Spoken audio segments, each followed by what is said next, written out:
So I'm down here because I very quickly want to talk about hands and wrists in yoga. Well, not just for yoga, because like I said, I don't just teach yoga, I teach all sorts of stuff. And when it comes to technique, or people starting out with exercise, the common thing that people tend to say is that their wrists hurt. Doing those press ups, doing the down dog, doing, my wrists hurt. And that's essentially because you've gone from maybe doing not a huge amount of body weight exercise, but now you're going and you're putting your whole body weight through your wrist. So, things to be mindful of when you are in any kind of body weight position that involves you putting pressure on your wrists. Okay, I will move it down, but the first thing is this.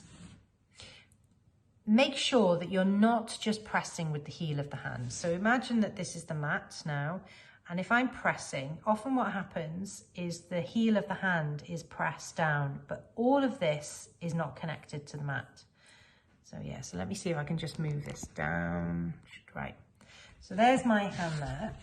Yeah, what tends to happen is you get all of this space lifting, so people push, now everything's going through my wrist, okay? My fingers aren't taking any of the pressure, my knuckles, nothing. It's all through the heel of the hand.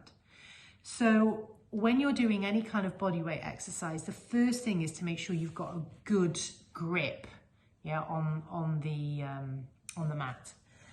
And to do that, you need to make sure the wrist is pressed down firmly, that the palm of the hand is pressed down firmly, that your knuckles are pressed firmly, particularly this space between the forefinger and the thumb, so your weight is kind of through this side rather than through there, yeah, so it's all being taken nice and evenly distributed, and that your fingertips are kind of gripping, almost claw-like, if you like, into the mat, yeah, so you've got this whole surface space here now that is taking the pressure rather than just that little bit on the heel of the hand, okay? So that when you actually go down to do the exercise, yeah, it will feel weird, especially when you're used to doing something where it's just through the heel of the hand.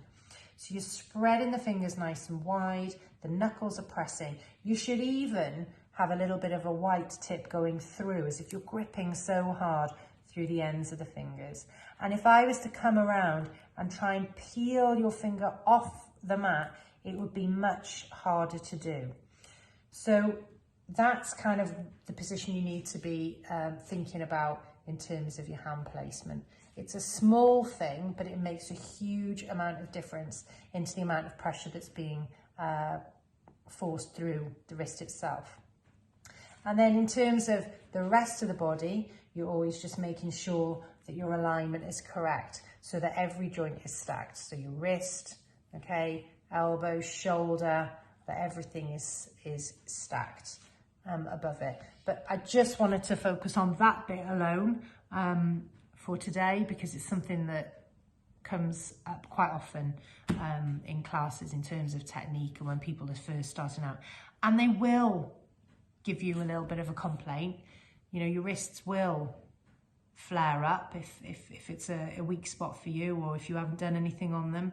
And you've got to just listen to your body. So if it means you've got to put your knees down to take the pressure elsewhere, then that's fine. But you've got to make sure you've got a good foundation first. Anyway, I shall leave it at that for now. And hopefully you'll feel the difference in class.